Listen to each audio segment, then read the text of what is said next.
ప్రపంచ క్రికెట్లో సరికొత్త శకానికి తెరతీసిన ఇండియన్ ప్రీమియర్ లీగ్ ఎప్పటికప్పుడు క్రేజ్ పెంచుకుంటూనే పోతుంది. బ్రాండ్ వాల్యూలో ఎవ్వరికీ అందనంత ఎత్తుకు ఎదిగింది. ఫాలోయింగ్ లో మరే క్రికెట్ కంట్రీ కూడా దరిదాపుల్లో లేదు. తాజాగా ఐపీఎల్ బ్రాండ్ వాల్యూ అక్షరాల 1,00,000 కోట్లు దాటిపోయింది. ఐపీఎల్ బ్రాండ్ విలువ గత ఏడాదితో పోలిస్తే 13% పెరిగి $12 బిలియన్ చేరుకుంది. అంటే భారత కరెన్సీలో 1.01 లక్షల కోట్లు. 2009లో దీని బ్రాండ్ విలువ $2 బిలియన్ చేరువలో ఉండగా ఇప్పుడు $12 బిలియన్ చేరింది. పాకిస్తాన్ మినహా ఐసీసీ సభ్యత్వం ఉన్న అన్ని క్రికెట్ దేశాల్లోని ఆటగాళ్లు ఐపీఎల్లో ఆడుతున్నారు. గత ఏడాది బ్రాడ్కాస్టింగ్ డీల్తో పాటు డిజిటల్ హక్కుల అమ్మకంలోనూ ఐపీఎల్ సరికొత్త రికార్డులు నెలకొల్పింది.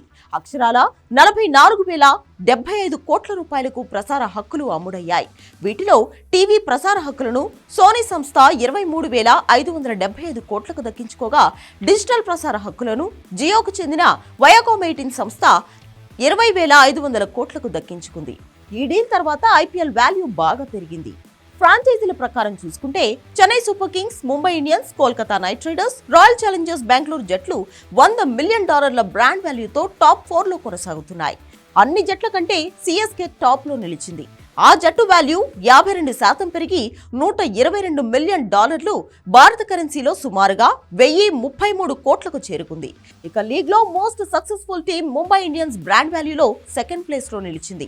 ఆ టీం బ్రాండ్ విలువ 36% పెరిగి 1,007 కోట్లుగా ఉంది. అయితే ఒక్కసారి కూడా ట్రోఫీ గెలవనప్పటికీ తిరుగులేని క్రేజ్ ఉన్న ఆర్సీబీ బ్రాండ్ వాల్యూ 67% పెరిగి $117 మిలియన్ 990 కోట్లకు చేరింది.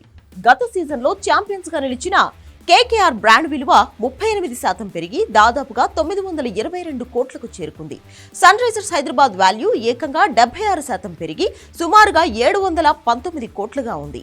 గతేడాదితో పోలిస్తే రాజస్థాన్ రాయల్స్ బ్రాండ్ విలువ 30% పెరిగి $81 మిలియన్ చేరుకోగా, ఢిల్లీ క్యాపిటల్స్ బ్రాండ్ విలువ 24% పెరిగి $80 మిలియన్ చేరింది.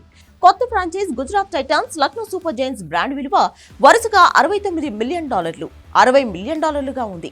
పాత ఫ్రాంచైజ్ అయినప్పటికీ ఇటీవల పుంజుకున్న పంజాబ్ కింగ్స్ 49% పెరిగి $68 మిలియన్ కొనసాగుతోంది.